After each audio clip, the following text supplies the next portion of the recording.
شہید ہو گئے اور جب بھاگنا شروع کر دیا تو شیطان نے یہ مشہور کر دیا کہ نعوذ باللہ محمد مصطفیٰ اس دنیا میں نہیں رہے، تو سب نے بھاگنا شروع کر دیا، سب محمد کو اکیلا چھوڑ گئے۔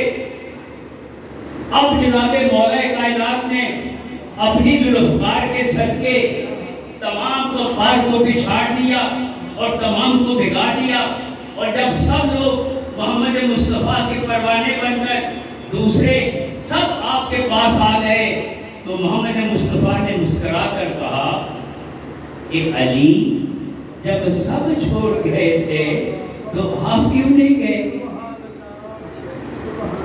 جب سب چھوڑ گئے تھے تو آپ کیوں نہیں گئے تھے؟ تو آپ نے ابو طالب کے خون کو اپنے شہر پر نمایاں کر کے کہا کہ یا رسول اللہ جب سب چلے گئے تھے تو آپ پوچھ رہے ہیں کہ میں کیوں نہ گیا، تو کیا میں ایمان لا کر حضور کو پشت دکھا کر کفر اختیار کر لیتا؟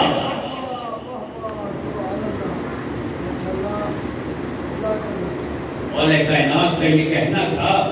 اب یہ کون کہہ رہا ہے؟ یہ صدیق کہہ رہا ہے کہ جبرائیل نازل ہوئے کہ اللہ یہ کہتا ہے کہ علی نے جو کہا ٹھیک کہا، کہ جو آپ پر ایمان لانے کے بعد آپ کو پشت دکھا کر چلے گئے، انہوں نے کفر اختیار کر لیا۔ نعرہ تکبیر، اللہ اکبر، نعرہ رسالت، یا رسول اللہ، نعرہ حیدر۔ اب جو آیتیں آنے کا انتظار کر کے عمل کرے اسے صحابی کہتے ہیں، اور جو اپنے منہ سے لفظ نکال دے اسے صدیق کہتے ہیں کہ وہ خدا کی آیات جو ہیں وہ آنا شروع ہو جاتی ہیں۔ درود پڑھے محمد والے محمد۔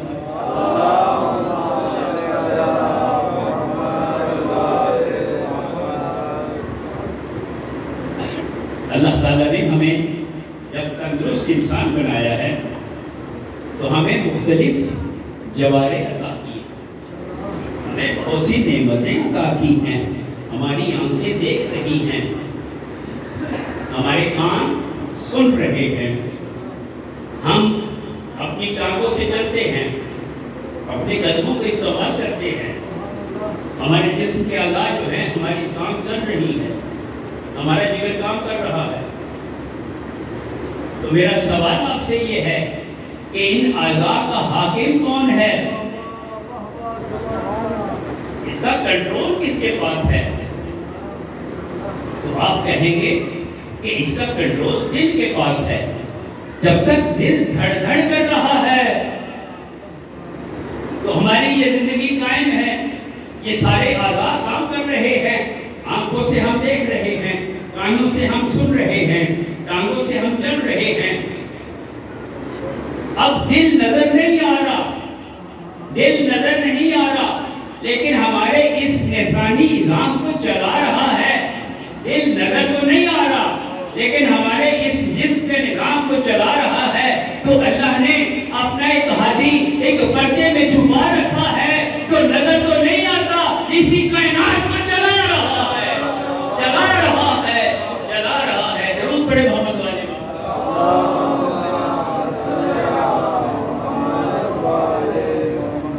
ہمیں نظر تو نہیں آ رہا لیکن اس نظام کو چلا رہا ہے۔ تو یہ خالق کا احسان ہے کہ ہم ان ہستیوں کے ساتھ وابستہ ہیں۔ ہمارے راہبر وہ ہیں، راہبر اور ہادی میں فرق ہے۔ راہبر جو ہے وہ صرف راستہ دکھائے اور ہادی وہ ہے جو منزل تک پہنچائے۔ اب ہم نے جن کا دامن پکڑ رکھا ہے اس لیے پکڑ رکھا ہے کہ شفاعت بھی ان کے پاس ہے، جنت بھی ان کے پاس ہے۔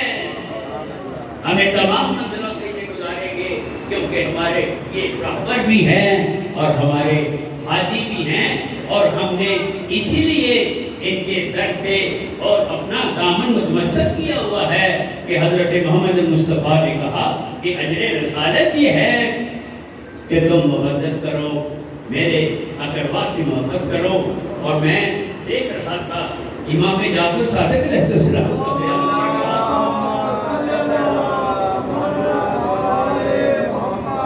امام جعفر صادق یہ کہ رسول اللہ نے تو یہ کہا تھا کہ اجر رسالت مودت سے ہے. اگر یہ حکم ہوتا کہ میری آل کے ساتھ ظلم کرو تو امام کہتے ہیں کہ شاید اتنا ظلم نہ کرتے جتنا مودت کا اجر جو رسول نے مانگا تھا.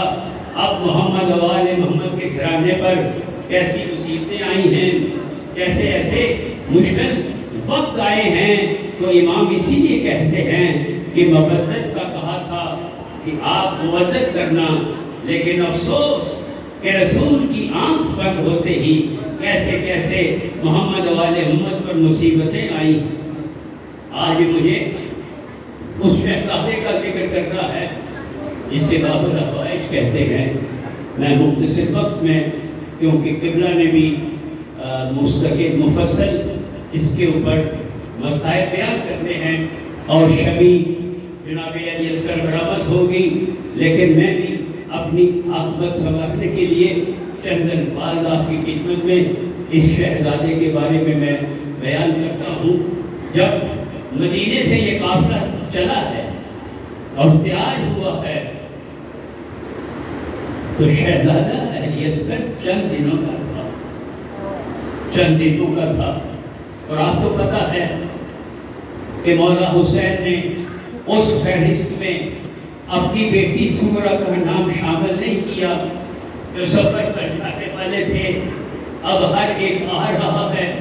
جب بی بی نے دیکھ لیا کہ مولا عباس بھی میری سفارش نہیں کر رہے اور وہ بھی یہ کہہ رہے ہیں کہ یہ فہرست امام حسین نے بنائی ہے اور اس فہرست میں آپ کا نام شامل نہیں ہے. جب علی اکبر نے بھی سفارش کی کہ آقا اپنی بہنوں کو تو لے جا رہے ہو لیکن میری بہن غریب بہن جو بیمار ہے اس کو نہیں لے کے جا رہے، تو پھر بھی بات نہ بنی.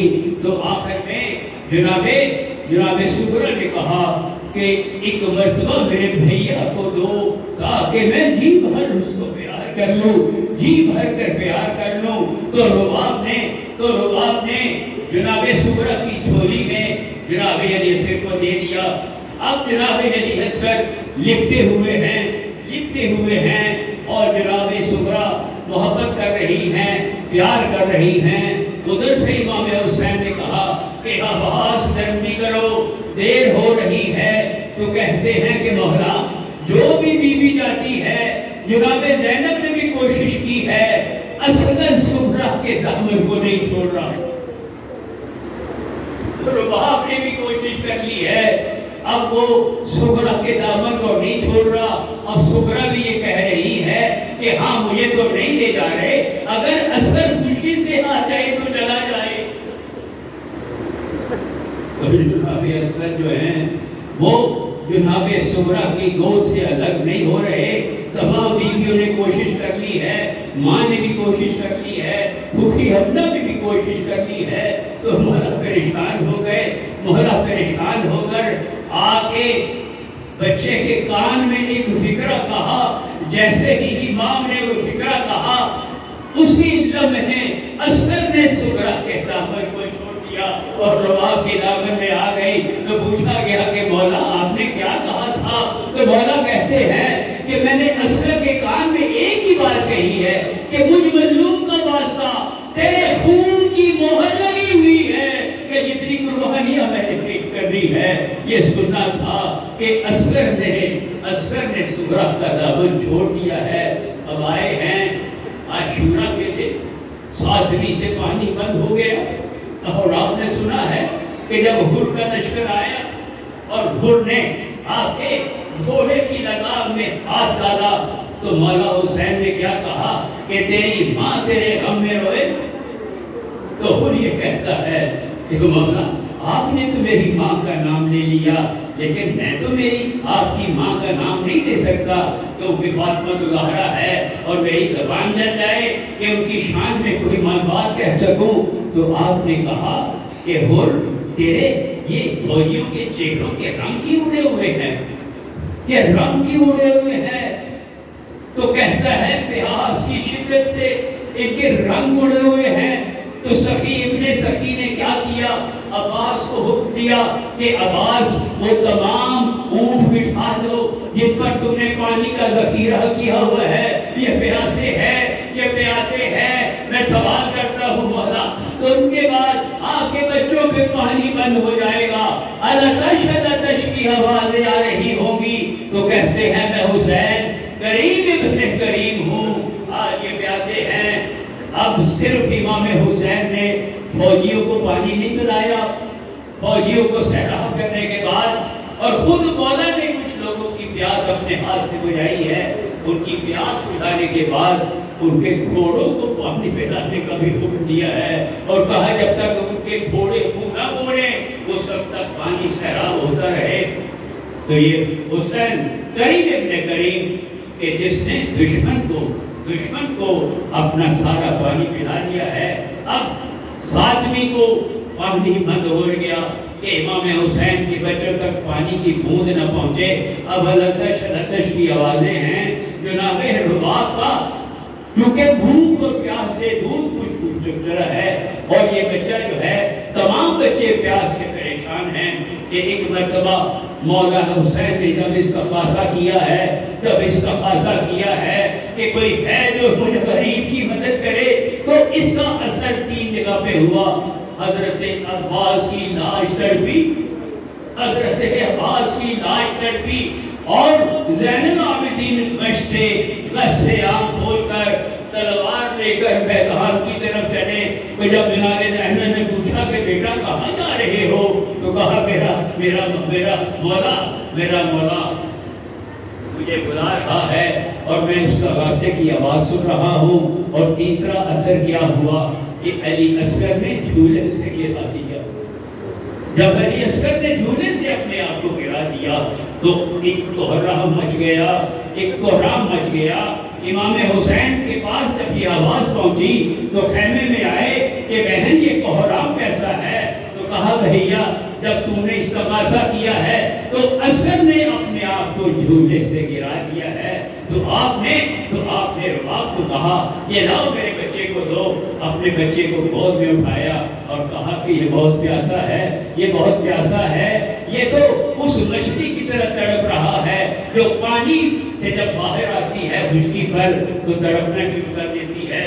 تو مولا حسین نے کہا کہ رباب اس کو مجھے دو، میں پانی پلانے کی سبیل کرتا ہوں۔ تو چنانچہ لے کے نکلے ہیں، جناب علی اصغر کو لے کے نکلے ہیں، اور فوج اشقیاء کو کہتے ہیں کہ ہاں اگر تم مجھے پانی نہیں دینا چاہتے تو یہ پھوٹ سا میرا بچہ ہے، اب پھوٹ سے بچے کی پیاس کیسے بجھائے گی؟ ایسے بچے کی پیاس تو آپ دو پانی کے قطروں سے بھی ایسے بچے کی پیاس بجھاتی ہے، لیکن وہ ایسے سنگدل تھے۔ آخر امام نے کیا کیا کہ بچے کو ریت پر لٹا دیا اور کہا کہ بیٹا اتمام حجت کرو۔ تو جناب یسر نے جب اپنے خشک ہونٹوں پر زبان کو پھیرنا شروع کیا تو جتنے سنگدل تھے فوجوں میں کوہرام مچ گیا، حتیٰ کہ گھوڑوں نے بھی رونا شروع کر دیا۔ یہ سننا تھا کہ پسر کے بیٹے نے حکم دیا کہ تیرے سے شعبہ چلایا جائے، اس امام حسین کی زبان کو قضا کیا جائے۔ اب تیرے سے شعبہ جانتے ہو کیا ہوتا ہے؟ وہ تیر جو گھوڑوں پر چلائے جاتے تھے اور جن کے 3 پھل ہوتے تھے، اور گرملا اس کا شکار کیا کرتا تھا۔ تو جب ابن سعد نے حکم دیا کہ اپنے امام حسین کے کلام کو قطع کرو، تو وہ کہتا ہے کہ میں دیکھتا رہا کہ پردہ گرتا ہے اور پھر پردہ گرنے کی آواز آتی ہے، اور میں یہ دیکھ رہا تھا ایک ماں کھڑی تھی جو یہ کہہ رہی تھی کہ یہ میرا پھول ہے، یہ تینے سے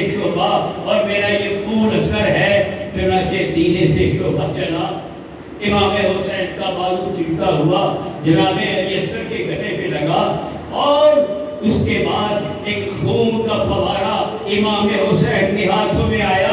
سوچا کہ میں آسمان کی طرف پھینکوں، کہ آسمان سے آواز آئی کہ اگر آپ نے اس خون ناحق کو اوپر پھینک دیا تو قیامت تک بارش نہ ہوگی اور قیامت تک کوئی فصل نہ ہوگی. تو امام نے جب زمین کی طرف پھینکنا چاہا تو زمین سے بھی آواز آئی کہ امام قیامت تک زمین سے کچھ نہیں ہوگے گا. تو پھر امام نے کیا کیا، اس خون کو اپنی داڑھی سے پیشاب کر لیا، خون کو داڑھی سے پیشاب کر لیا، اور امام چلے ہیں 7 دفعہ آگے آئے ہیں، 7 دفعہ پیچھے آئے ہیں. اور اس کے بعد آپ نے کیا کیا کہ آپ نے اپنی تلوار کو کہا کہ میری مدد کرو، اور اپنے بچے کو چھوٹی سی قبر بنا کر اتنا روئے ہیں کہ جناب اصغر کی جو قبر ہے آپ کی آنسوں سے تر ہو گئی ہے. بارہا یہ ہماری اس قلیل عبادت کو قبول فرما. تو غفور و رحیم ہے، تجھے اس ذکر کا واسطہ بارہا جتنی مائیں ہیں ان کی گودوں کو آباد کر، ان کو اپنے گھروں میں آباد و شاد رکھ. تجھے اس علی اصغر کی عصمت کا واسطہ جو بے اولاد ہیں ان کی گودیوں کو آباد کر دے. بارہا تو اس قریب کے صدقے میں اور اس عظیم شہادت کے صدقے میں ہمارے گناہوں کو معاف فرما، ہم پر رحم فرما.